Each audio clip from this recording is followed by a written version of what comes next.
दोस्तों, किसी भी अवैध संबंध की शुरुआत तो बहुत ही प्यार से और बहुत ही मोहब्बत से शुरू हो जाती है। दोनों एक दूसरे के करीब आ जाते हैं, दोनों में भी शारीरिक संबंध होने लगते हैं, मुलाकातें होने लगती है और फिर दोनों में किसी एक का जब एक दूसरे के प्रति मन भर जाता है, वो उससे ऊबने लगता है तो उससे पीछा छुड़ाने की कोशिश करने लगता है। लेकिन दूसरा उस पर इतना दिलो जान से चाहने लगता है, उसे हासिल करने के लिए फिर उसका पीछा नहीं छोड़ता। वो उसके पीछे इस तरह से पड़ जाता है कि फिर चाहे कुछ भी हो जाए, अपनों को छोड़ना पड़े, लेकिन उसके साथ ही वो पूरी जिंदगी बिताना चाहता है। और इसी वाद विवाद में फिर दोनों में झगड़े होने लगते हैं, अनबन होने लगती है और यही वाद विवाद आगे चलकर कोई रौद्र रूप ले लेता है और फिर आगे चलकर ऐसे हालातों में किसी को किसी की जान लेनी पड़ती है तो किसी को अपनी जान गंवानी पड़ती है। आज की घटना एक ऐसे ही नाजुक रिश्ते की है, जो रिश्ते से एक बड़ी बुजुर्ग चाची होती है और उस चाची के साथ एक जवान भतीजा अवैध संबंध में आ जाता है। चाची तो शुरुआत में उस भतीजे के साथ बहुत ही खुश होती है। कई दिनों तक दोनों के रिलेशन मस्त मौज मजे से चल रहे होते हैं, दोनों एक दूसरे की शारीरिक जरूरतें पूरी करते आ रहे होते हैं। लेकिन एक दिन चाची अपने भतीजे से ऊब जाती है, उसका अपने भतीजे के प्रति दिल उबने लगता है तो उससे पीछा छोड़ाना चाहती थी। लेकिन भतीजा जो होता है एक तरह से मानो उसे अपनी चाची का चस्का सा लग जाता है, इसीलिए वो अपनी चाची को किसी भी कीमत पर छोड़ना नहीं चाहता था। इतना ही नहीं, चाची जब किसी और के प्यार में पड़ जाती है तो फिर ये भतीजा बर्दाश्त नहीं कर पाता और फिर वही होता है जैसे कि हर कोई अवैध रिश्ते के कहानी में होता है। क्या है पूरा मामला, यही आज हम इस वीडियो में विस्तार से जानते हैं, तो इस वीडियो को अंत तक जरूर देखें। नमस्कार दोस्तों, मेरा नाम है संजय और आशा करता हूं कि आप सभी अपने परिवार के साथ खुश होंगे, सुरक्षित होंगे। दोस्तों, घटना है उत्तर प्रदेश राज्य का एक जिला पड़ता है नोएडा और नोएडा का ही एक थाना पड़ता है जारचा। जारचा थाना क्षेत्र का एक गांव पड़ता है कलोंदा। इसी गांव में एक परिवार रहा करता था, जिस परिवार में एक महिला होती है जो कि विधवा होती है, जिसकी उम्र लगभग 37 से 38 साल की होती है। यह महिला अपने 5 बच्चों के साथ और अपने ससुर और सास के साथ रहा करती थी। इस महिला के पति की पिछले 5 साल पहले किसी गंभीर बीमारी की वजह से मौत हो जाती है। तो यह महिला जो होती है किसी तरह से छोटे बड़े काम करके अपने बच्चों का पेट पालने लगती है, अपने सास और ससुर की सेवा करने की कोशिश कर रही होती है। लेकिन 16 और 17 नवंबर 2025 की रात को यह महिला अपने घर पर ही होती है। तभी ये किचन में किसी काम की वजह से गई हुई होती है। तभी इस महिला का किचन से जोर जोर से चीखने चिल्लाने की आवाज आने लगती है। तो इस महिला की एक बड़ी बेटी होती है जो 16 साल की होती है। वो बेटी नींद से जाग जाती है और किचन की ओर दौड़ती है। किचन की ओर जागती है, देखती है तो उसकी जो माँ होती है ये खून से लथपथ जमीन पर फर्श पर पड़ी हुई होती है। वो तड़पने लगती है, बेटी जो होती है चीखने चिल्लाने लगती है। तभी वहीं से इस महिला का जो भतीजा होता है, जिसका नाम शाहरुख होता है, वो इस कमरे से निकलकर भागता हुआ वो बच्ची देख लेती है। और जब इस महिला के दूसरे बच्चे जाग जाते हैं, उसके सास ससुर जाग जाते हैं, उस महिला के कमरे तक यानी कि किचन तक जाकर पहुंच जाते हैं। देखते हैं तो महिला खून से लथपथ पड़ी हुई होती है और तड़प तड़प कर आखिरकार महिला दम तोड़ देती है। तभी इसकी सूचना पुलिस को दी जाती है। आसपास के पड़ोसी भी इकट्ठा हो जाते हैं, सभी लोग आकर देखते हैं तो महिला की मौत हो चुकी थी। जब पुलिस को खबर मिलती है तो पुलिस भी मौके पर पहुंच जाती है। महिला की लाश को हिरासत में लिया जाता है, उसे पोस्टमार्टम के लिए भेज दिया जाता है। जब पुलिस पूछताछ करती है कि आखिर इस महिला की किसने इस तरह से हत्या की है, आपको कोई इसके बारे में जानकारी है, तो महिला की एक जो बड़ी बेटी होती है वो पुलिस को बताती है कि मेरी माँ की हत्या मेरे चचेरे भाई ने की है, जिसका नाम शाहरुख है। मेरी माँ जब जिस वक्त चीख रही थी, चिल्ला रही थी और वो तड़प रही थी, उस वक्त मैं किचन में पहुंची थी। तभी मेरा एक भाई वहीं से जा रहा था, घर का जो दरवाजा होता है वहीं से वो बाहर जाते हुए मैंने उसे देखा है। मुझे शक है कि उसी ने मेरी माँ की हत्या कर दी है। जब पुलिस शाहरुख की तलाश करती है, उसे पकड़ने की कोशिश करती है, लेकिन शाहरुख खुद ही थाने पहुंच जाता है। थाने में जाकर जिस हथियार से उसने अपनी चाची का गला रहता था, जो उस पर हमला किया था और जिससे उसकी हत्या की थी, वो हथियार यानी कि चाकू भी पुलिस के हवाले कर देता है और वो खुद ही पुलिस के हवाले सरेंडर करके पुलिस से कहता है कि मैंने मेरी चाची की हत्या की है और जो भी आप मुझे सजा देंगे मैं भुगतने के लिए तैयार हूं। इस तरह से वो पुलिस के सामने बयान देता है।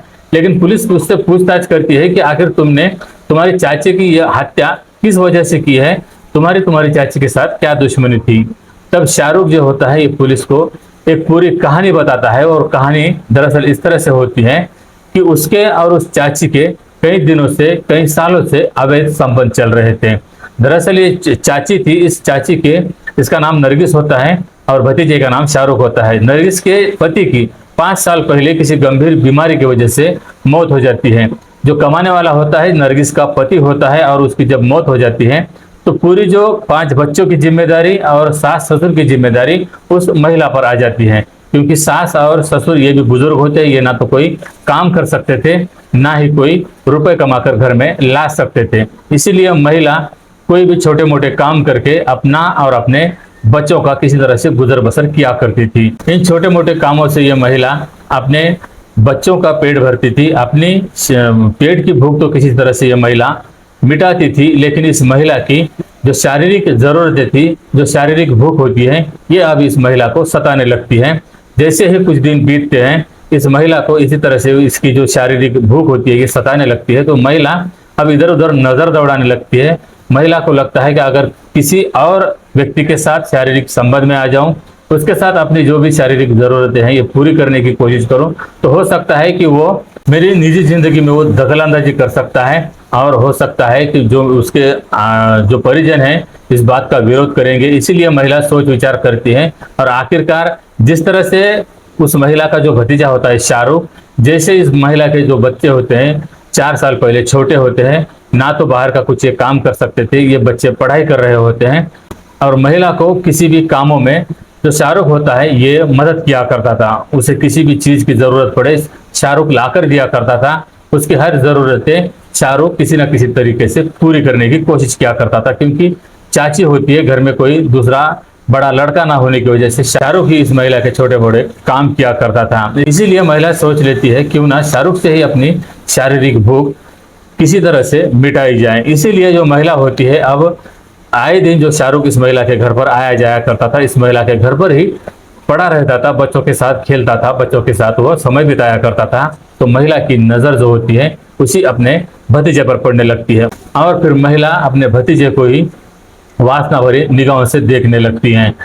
कुछ दिन इसी तरह से बीत जाते हैं और महिला किसी तरह से शाहरुख के नजदीक जाने की कोशिश करती है। शाहरुख भी उस वक्त 20 से 22 साल का होता है, वो भी जवान हो चुका था। ये शाहरुख भी अपनी चाची की नजरें भांप लेता है। शाहरुख को भी लगता है कि चाची उसे गलत निगाहों से देख रही है, इसीलिए शाहरुख भी अब चाची के नजदीक जाने की कोशिश करता है, और एक दिन दोनों नजदीक आ जाते हैं, दोनों में शारीरिक संबंध हो जाते हैं। जब एक बार दोनों में इस तरह से शारीरिक संबंध हो जाते हैं तो फिर आए दिन जब भी इन दोनों को मौका मिलता था, क्योंकि शाहरुख घर का ही एक सदस्य होता है, आए दिन महिला के घर पर ही रहा करता था, तो रात बेरात वो किसी भी वक्त इस महिला के घर पर खुलेआम आ जा सकता था। इन दोनों पर कोई शक भी नहीं करता था, क्योंकि रिश्ते से दोनों चाची और भतीजा होते हैं। इसीलिए जो शाहरुख होता है जब तक बच्चे सो ना जाए तब तक इस महिला के घर पर ही रहा करता था। जब बच्चे सो जाया करते थे, सास ससुर अपने कमरे में जाकर सोया करते थे, तो महिला शाहरुख को एक दूसरे कमरे में ले जाकर उसके साथ समय बिताया करती थी। इसी तरह से ये दोनों भी काफी नजदीक आ जाते हैं, और यही जो दोनों का अवैध रिश्ता है कई सालों से चलता आ रहा होता है। शाहरुख की कुछ दिन पहले शादी भी हो जाती है, लेकिन फिर भी जो शाहरुख होता है अपनी पत्नी को भी समय देता है, तो इधर चाची को भी उतना ही समय दे रहा था। लेकिन अब जैसे कि इन दोनों के रिश्ते को 4 साल हो चुके थे, और 4 साल में जो महिला होती है अब कहीं ना कहीं शाहरुख से उबने लगती है, मानो एक तरह से महिला का अब अपने भतीजे से मन भर जाता है। इसीलिए नरगिस जो होती है अपने भतीजे शाहरुख से दूरियां बनाने लगती है। अब शाहरुख को कुछ ना कुछ इस महिला पर शक होने लगता है कि अब महिला जो है उससे मिलने से आनाकानी करने लगती है, उससे मिलने से मना कर देती है, कहती है कि अब बच्चे जवान हो रहे हैं, बच्चे बड़े हो रहे हैं, और बच्चों के सामने एक दिन हमारा ऐसा भांडाफोड़ हो जाएगा। इसीलिए महिला अब किसी तरह से बहाना बनाकर उससे दूरियां बनाने की कोशिश कर रही होती है। शाहरुख को कहीं ना कहीं शक होता है, जब भी वो फोन करने की कोशिश करता है तो महिला का फोन हमेशा बिजी आता है, वो किसी और से फोन पर बात कर रही होती है। शाहरुख को लगता है महिला जरूर किसी और दूसरे व्यक्ति के प्यार में पड़ी हुई है, इसीलिए जो शाहरुख होता है अब उसकी चाची पर नजर रखने लगता है। देखता है तो एक दिन सचमुच जो चाची होती है किसी दूसरे लड़के से बात कर रही होती है। वो उसके बारे में महिला से पूछने की कोशिश कर रहा होता है, तो महिला कहती है मेरा कोई जरूरी काम था इसलिए मैं उससे बात कर रही थी। लेकिन जो वही लड़का होता है बार बार शाहरुख उस लड़के के साथ महिला को बात करते हुए देखता है, और जब फोन करने की कोशिश करता है तो महिला फोन पर बिजी आती है। और जब महिला पर रात बेरात ये नजर रखने की कोशिश कर रहा होता है, तो जो महिला जिस लड़के से बात कर रही होती है वो लड़का अब आधी रात को इस महिला के घर तक भी आने लगा था। शाहरुख उसे एक दिन इस महिला के घर से बाहर जाते हुए देख लेता है, तो शाहरुख का जो शक होता है ये अब यकीन में बदल जाता है। शाहरुख को लगता है कि अब महिला दूसरे के प्यार में पड़ गई है, इसीलिए मुझसे अब वो दूरियां बना रही है, मुझसे मिलने में आनाकानी कर रही है। इसीलिए शाहरुख जबरन जाकर उसके साथ बात करने की कोशिश कर रहा होता है। तब भी जो महिला होती है उसके साथ शारीरिक संबंध बनाने से मना कर देती है, किसी बात का बहाना बनाकर उससे दूर जाने की कोशिश कर रही होती है, उससे घर से जाने के लिए वो कहती है। तो शाहरुख अब काफी इस महिला से नाराज हो जाता है।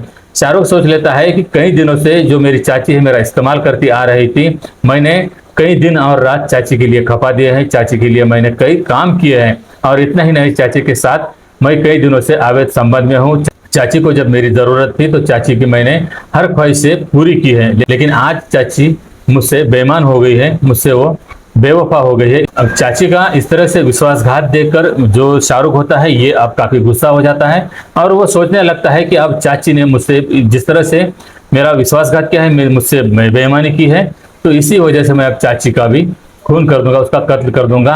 अगर चाची मेरी नहीं हो सकी तो मैं किसी दूसरे की भी नहीं होने दूंगा। आगे भी वो चाची को बात करने की कोशिश कर रहा होता है, वो समझाने की कोशिश कर रहा होता है कि देखो मैं तुम्हारे बिना रह नहीं पा रहा हूँ, लेकिन चाची जो होती है ये अब उससे काफी दूर जा चुकी थी, तो उससे बात ही नहीं करना चाहती थी, उससे बेरुखी से बातें करने लगती है, उससे दूर भागने की कोशिश करती है, फोन नहीं उठाती। शाहरुख अगर मिलने की कोशिश करे तो उससे मिलने से मना कर देती है। और 16 नवंबर की रात को भी शाहरुख अपनी चाची के घर पर अपनी चाची पर नजर रखे हुए होता है। चाची ने उस वक्त भी जो दूसरा व्यक्ति होता है उसके साथ चाची के भी इसी तरह से संबंध चल रहे होते हैं, जो दूसरा प्रेमी था उसी के साथ चाची अब समय बिता रही होती है। इधर शाहरुख वो बर्दाश्त नहीं कर पाता, शाहरुख साथ में एक चाकू लेता है और चाची के घर पहुंच जाता है। उसके घर के पास जाकर वो छिप कर बैठ जाता है। जैसे चाची का प्रेमी बाहर जाने के लिए चाची दरवाजा खोलती है, जो चाची का दूसरा प्रेमी होता है वो वहां से भागने में तो कामयाब हो जाता है, लेकिन शाहरुख जो होता है घर के अंदर दाखिल हो जाता है।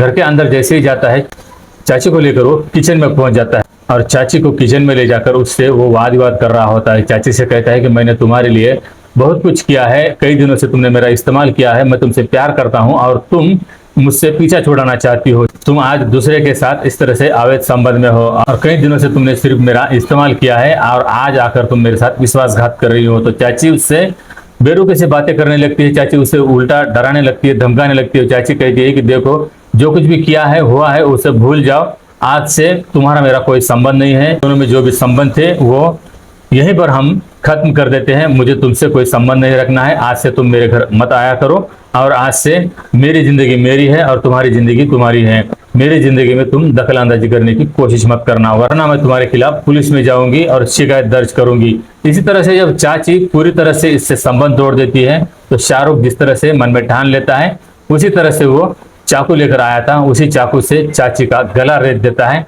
और चाची जब खून से लथपथ जमीन पर पड़ जाती है तो शाहरुख वहां से भाग जाता है। जब वो महिला चिल्लाने की कोशिश कर रही होती है तभी जो उसकी बच्ची होती है उसकी आवाज सुनती है, और जब तक वो बच्ची किचन तक आती है तब देखती है कि हाल से जो दरवाजा हो खोलकर शाहरुख भाग रहा है। बच्ची शाहरुख को देखती है, इधर माँ को देखती है तो माँ खून से लथपथ होकर जमीन पर तड़प रही होती है। यहाँ चाची के बेटे ने तो पुलिस को बताया ही था कि शाहरुख ने उसकी हत्या कर दी है, तो शाहरुख ने भी खुद पुलिस से कहा कि मैंने ही अपनी चाची की हत्या कर दी है, चाची ने मुझसे विश्वासघात किया था, कई दिनों से मेरा इस्तेमाल करके आज चाची दूसरे की हो गई थी, ये मैं बर्दाश्त नहीं कर पाया, इसीलिए मैंने चाची की हत्या कर दी है, अब जो भी सजा मिले मुझे मंजूर है। इसी तरह से अब पुलिस ने उसे हिरासत में लिया है, उस पर मामला दर्ज किया है, उसे जेल भेज दिया है। तो दोस्तों इस पूरी कहानी को आप लोगों को सुनाने का उद्देश्य किसी की भावनाओं को आहत पहुंचाना या किसी को बदनाम करना नहीं है, बल्कि ऐसी घटनाओं से आप लोगों को सचेत करना है,